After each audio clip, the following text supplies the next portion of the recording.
Let's get back to it. I apologize for that. I had to get my little storage and memory and stuff right, but I'm going to go through this one a little bit more quickly. Okay, so now this portion is where we're coming into the promise and the covenants. So, being that they had no children, God had already promised them covenant and promises made. One, they gonna bear children. That was number one. They giving number two, he giving them all the land. Three, he gonna multiply them. Four, he blessing them, blessing everything, blessing their whole lineage, their whole everything.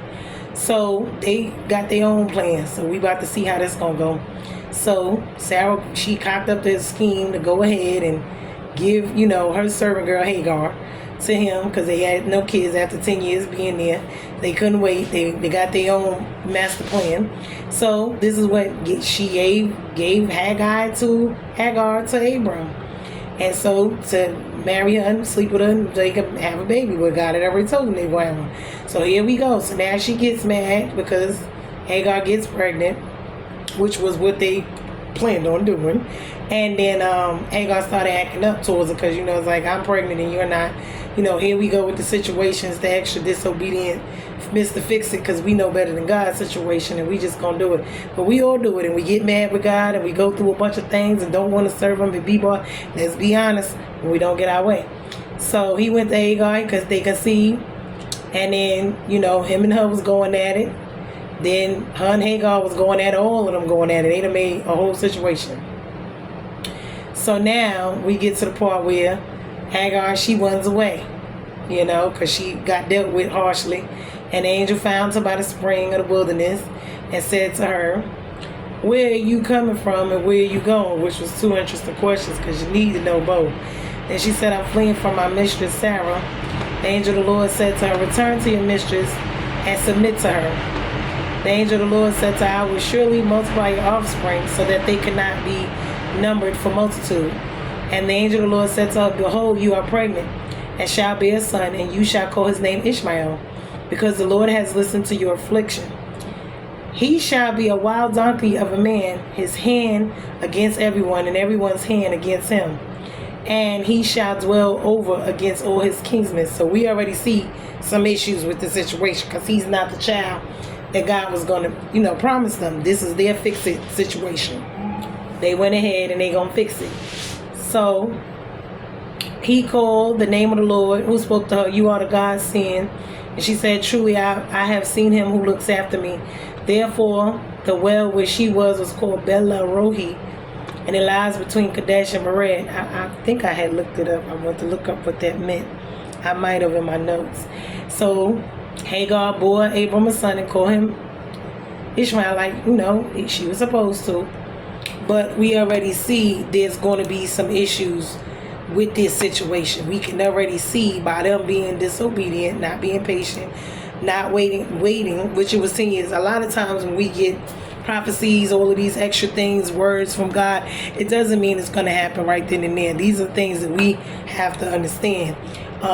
Sometimes it does, but sometimes it may take some time. But we are very impatient. We like to do our own thing. But I'm going to run down from my notes what I got from this and share it with you. So his wife, okay. Sarah, Hagar was an Egyptian. She was a little slave girl, I think, or a servant. So they blamed each other back and forth, which we saw.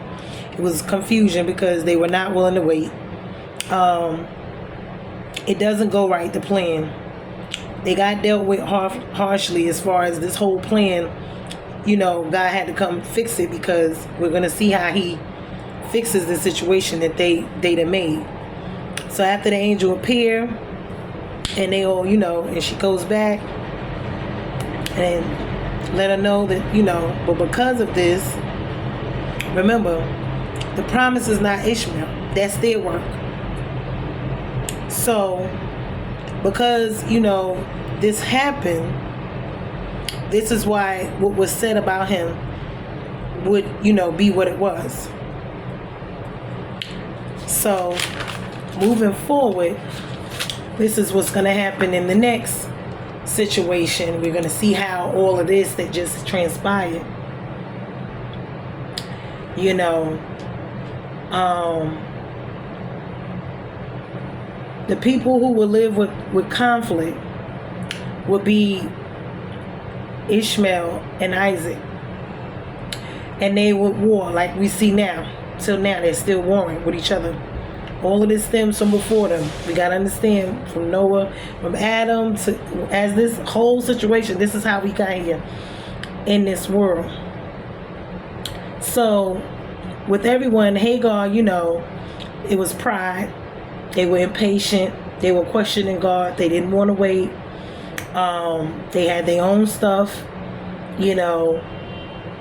I think Hagar means fight, to be dragged off, please, into service, to press into service, which is what she was. Ishmael means God will hear.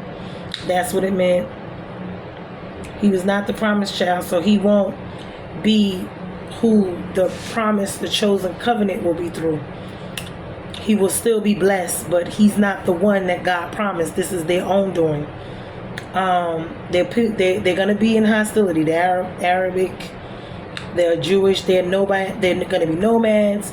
They're going to be tribal. They're going to be polygamous, because these are the children of Canaan. They're going to be nomads. They're going to be in the desert. They're going to be polygamous.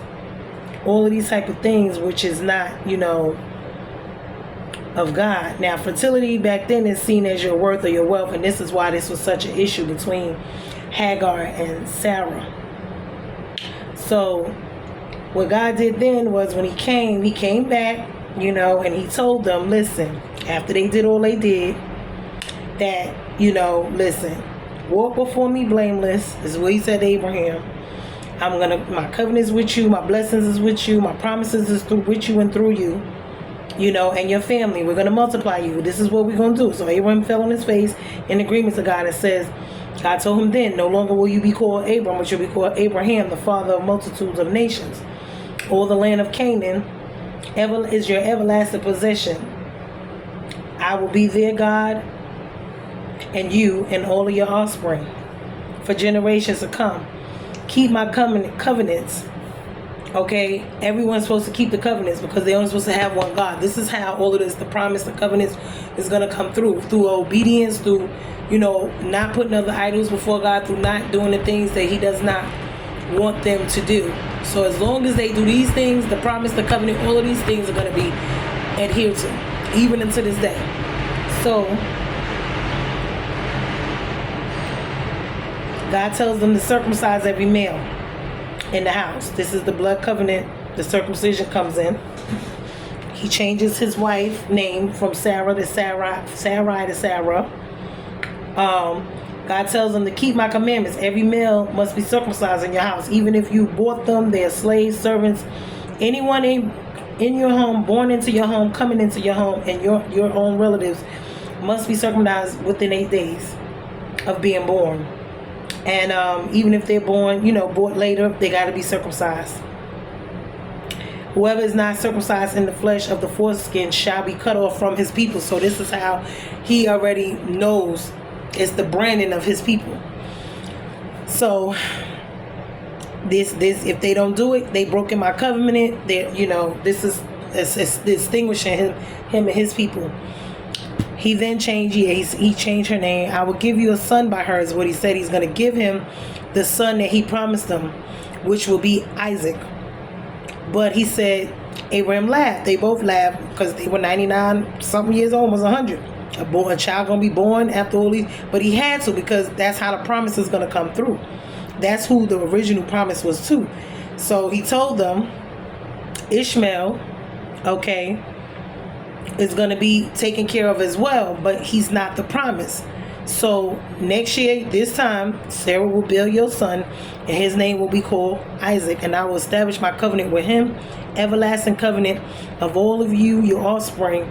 So all of the promises, all of the covenants is going to come through them and their bloodline, but it's going to come through Isaac, not Ishmael, because that is not, although Ishmael will be blessed, he will multiply him and have him fruitful greatly. He shall father 12 great princes, and I will make him into a great nation. But like God said, but my covenant is with Isaac. This is whom I'm going to give. This is the promise I promised you from before y'all did all of this. You see what I'm saying? So I'm coming in and I'm fixing it even after y'all was disobedient and y'all messed it up. So next year this time, you will have the son. His name will be Isaac. And God left him and he circumcised himself and all the males in his house. Ishmael was 13 at the time. I guess that's where they get the bar mitzvahs. But in all actuality, 8 days after birth, the males are supposed to be circumcised. But this is why we're going through this war right now. So we must pay attention because all of these prophecies are actually playing out. Even though all of these years, many years ago, millennials ago, they're playing out. And as we can see, this is what this war over there on the other side of the world is all about. They're warring over the same piece of land that God gave to Abraham and his people. And although they're all siblings, one of them sets was disobedient and cursed, and the other ones was blessed. Although all of them were blessed collectively, when it came to certain things, God had already established who was who and what was what. Also, on a side note, my son had sent me something today telling me that I pay attention to the bill they just passed. And I said, no, I didn't see it. I've been busy. So he sent me something talking about all children, the males especially, once they turn 18, they're going to start it where they automatically put them in the draft. This is, see, now I know back in the Bible times, they would put the males, to go fight in the wars and stuff like that too. But this is very serious because as we could see, prophecy again is coming to pass. Why? Because we know if they're doing that, war is imminent, it's coming. These things is already talked about: pestilence, wars, all this pride, lust, all of these things, haughtiness, all of these things that God hates, and he said judgment will follow. So as long as this stuff and the stench of sin in this earth is here, it is just piling up to the point because he's giving us time to repent. He's given us time to turn away, to stop our evil ways, to come to him and to do what is, what he wants us to live, how he wants us to live, in covenant with him, the original plan of the world.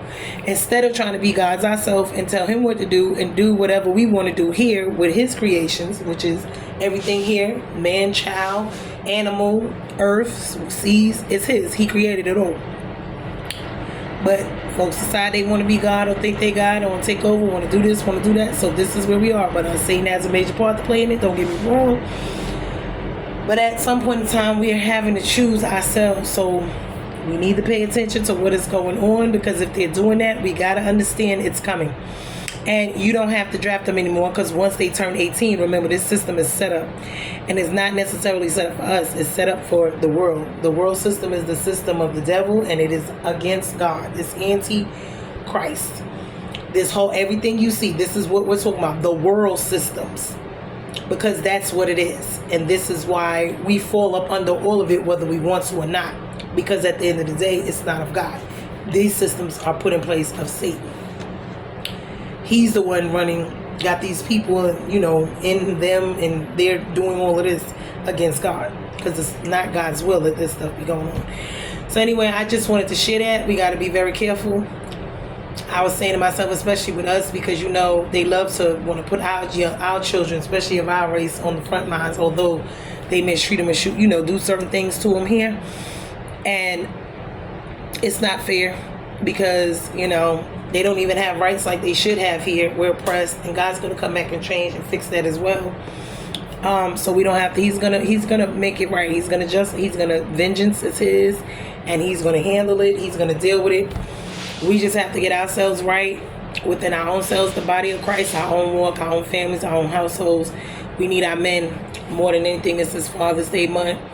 With all this pride stuff, all this everything, we need our men. We need them to stand up. We need them in covenant with God, relationship with God, on the front line, because it is them who has to help protect and provide these families. Because when all of this stuff break out, stuff is going to be serious, and we're going to need God more than anything, and we're going to need our families, our men, our to stick together and to work together to preserve ourselves until. So I just hope that this helps. I hope it blesses someone. I'm still looking up stuff because I'm still trying to figure out this line of the promised land of Canaan and all of that, because it's hard, because over the years, the lines, the geographical stuff. So I've been researching and can't find it right this minute, but if folks want to put it up there, please, because it is needed. This is why they're over there. This is why they're fighting. This is what is going on. And God is coming to vindicate his people that he gave the land to. So it's not about what man says, it's what God says. And we can sit here and we go back and forth, and they can go back and forth forever and a day. But it's not what we say. It's what God says. So be blessed, everyone. You beautiful souls. I hope you're enjoying these wonderful summer days we have here. I've been trying to get out and get me some sun too, but whew, it's been a lot going on. But I love you guys. This is part 2, and I'll be researching and doing some more stuff, and I'll get this stuff out as soon as I can, as I'm investigating, looking up stuff, doing whatever. I want to know for myself, and I want to share with you guys, because with everything that's going on, we need knowledge. We need the knowledge. We need to be prepared. We need to know what we need to be doing. I mean, in the spiritual realm as well as in the natural, more than anything. This is not a game. It's not a joke.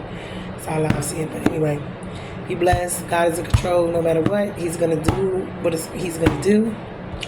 And it's going to be what it's going to be. But love you guys. Be blessed.